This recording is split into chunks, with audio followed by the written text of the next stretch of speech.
2 hours. That's how long it took two members of Congress to walk into a secure Department of Justice facility and find 6 men whose names had been deliberately hidden from 3.5 million pages of public Epstein documents. Representative Ro Khanna walked out and said, "If we found 6 men they were hiding in 2 hours, imagine how many they are covering up for in those 3 million files." Most people heard that and thought, interesting, another cover-up. But here's what they missed. That moment wasn't just about Jeffrey Epstein. It was a rare accidental window into something that almost never becomes visible. The exact mechanics of how powerful systems protect powerful people. And once you understand those mechanics, you'll never look at a government document release the same way again. Because what happened with the Epstein files isn't unique to Epstein.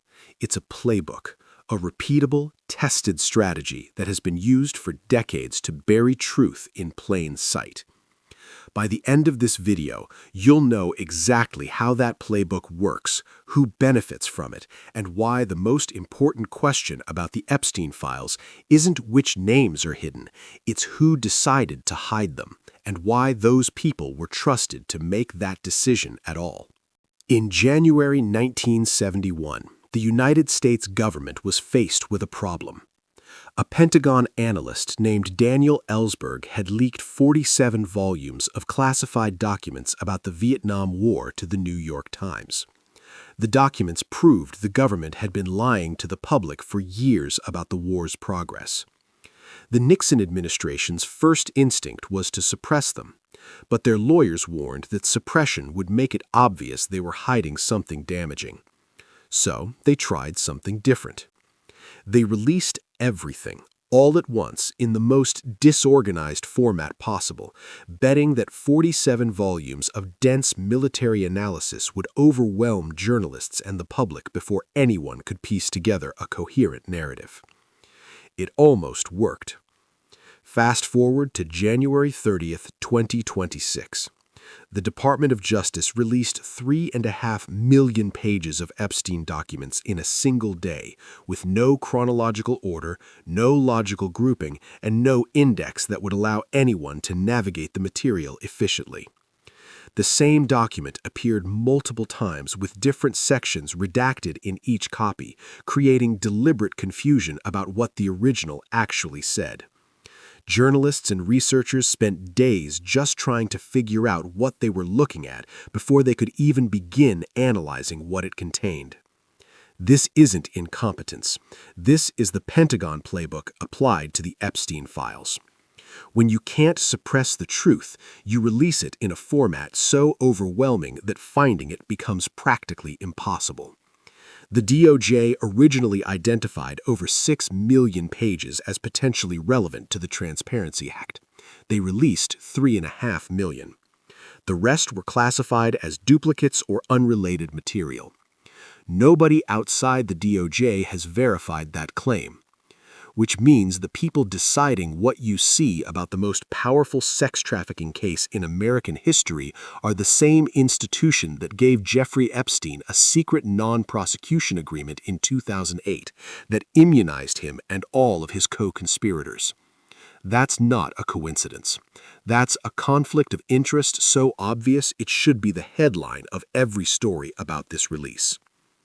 When Congress forced the DOJ to unredact 6 hidden names, one of them belonged to Les Wexner, the billionaire founder of L Brands and the man who gave Jeffrey Epstein full power of attorney over his entire fortune. An FBI document listed Wexner as a potential co-conspirator. Within 24 hours of that name becoming public, a spokesperson issued a statement saying federal prosecutors had told Wexner's lawyers in 2019 that he was being viewed as a source of information, not a target, and that he cooperated fully. And here's what the lesson buried inside that sequence of events. Notice what happened.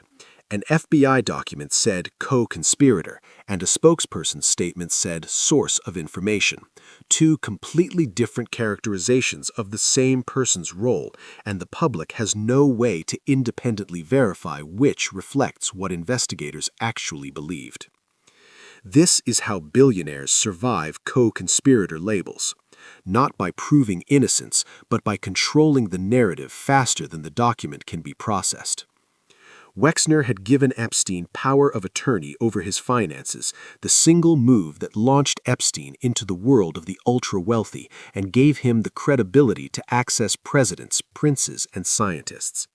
An undated draft letter from Epstein to Wexner found in the files even mentions the two were involved in gang stuff together for over 15 years, though Wexner's team says he never received the letter. The limited evidence note in the same FBI document that called him a co-conspirator is doing enormous work for Wexner's legal team right now. Because limited evidence sounds like exoneration, but what it actually means is that investigators believed his role went deeper than a client, they just couldn't prove it to the standard required for prosecution. That gap between what investigators believe and what they can prove is where powerful people live.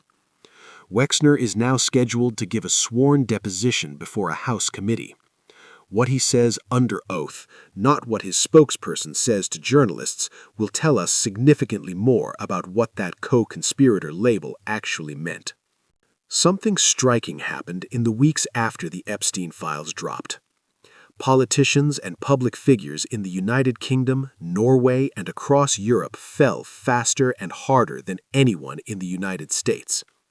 In the UK, Peter Mandelson, one of the most powerful figures in the Labour Party, was fired as ambassador, had a criminal investigation opened against him by London's Metropolitan Police, and resigned from the House of Lords and the Labour Party entirely, all within weeks of the files being released.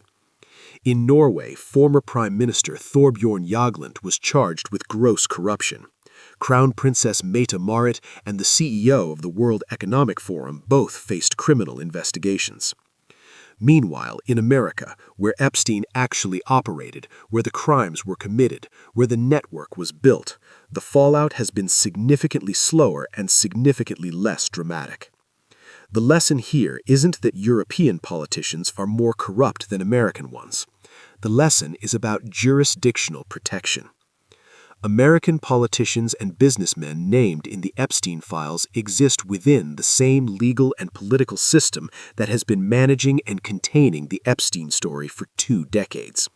They have relationships with the prosecutors, the investigators, the journalists, and the institutions that are deciding how this story gets told. European figures have none of those protections on American soil. When the files hit, Mandelson couldn't call in a favor with the DOJ. Jagland couldn't rely on relationships built over years with American law enforcement. They were exposed in a system they had no influence over. This is why the most powerful American names in the Epstein files, the presidents, the billionaires, the tech executives, are still having their connections described as emails and dinner invitations, while a Norwegian former prime minister is facing corruption charges. The protection isn't legal, it's institutional, and it only works if you're inside the institution. The DOJ identified 6 million pages as potentially relevant to the Transparency Act. They released 3.5 million. The missing 2.5 million pages were classified as duplicates or unrelated material. Here's what we know about how government document reviews work. When lawyers and investigators sort through evidence, they make judgment calls about relevance constantly. A document that directly names a powerful person in connection to a crime is obviously relevant. A document that names the same person in a context that seems innocuous, a dinner invitation, a business email, a casual note, sits in a gray area where the reviewer's judgment determines whether it becomes public. Those gray area documents are where the most important context lives. A single email saying, "Come to dinner Thursday," tells you nothing. But 50 emails saying come to dinner Thursday over 3 years, combined with flight logs, financial transfers, and witness statements, tells you everything. The question about the missing 2.5 million pages isn't whether they contain bombshells, it's whether they contain the context that turns already public information from interesting to prosecutable. Ariane de Rothschild, the CEO of the Edmund Rothschild Group, had extensive friendly correspondence with Epstein from 2013 to 2019, right up to months before his final arrest, with Epstein's firm reportedly set to receive $25 million for consulting and strategic introductions. A spokesperson said it was a business acquaintance with no knowledge of criminal conduct. But $25 million for strategic introductions from a convicted sex offender isn't a normal business arrangement. And the emails that explain exactly what those introductions were and who they connected might be sitting in the 2.5 million pages the DOJ decided weren't relevant. We don't know, and that's precisely the point. Here's what all 4 lessons have in common. The information overload strategy, the narrative control around co-conspirator labels, the jurisdictional protection for American insiders, and the judgment calls about which 2.5 million pages are duplicates, they all share one fundamental characteristic. They all depend on the same system that failed to stop Epstein being trusted to expose what it failed to stop. The DOJ that released these files is the same DOJ that made the 2008 non-prosecution agreement that gave Epstein and his co-conspirators federal immunity. The investigators deciding which documents are relevant are employees of the same institution whose leadership has spent 20 years managing the political fallout from this case. This isn't a conspiracy theory. It's a structural problem that exists in every institution asked to investigate itself. And the Epstein case is just one of the clearest examples in modern history of what that structural problem looks like in practice, because we have enough documents to see the gap between what the system knew, what it did with what it knew, and what it's now telling us it knew. Ro Khanna said it better than anyone. If 2 people found 6 hidden names in 2 hours, imagine what's in the rest. But the more important question is this. Who decided those 6 names should be hidden in the first place? What authority did they have to make that decision, and who gave them that authority? Because until we can answer those questions, every future document release about every future scandal will follow the same playbook. Release everything, organize nothing, let the truth drown in its own evidence, and call it transparency.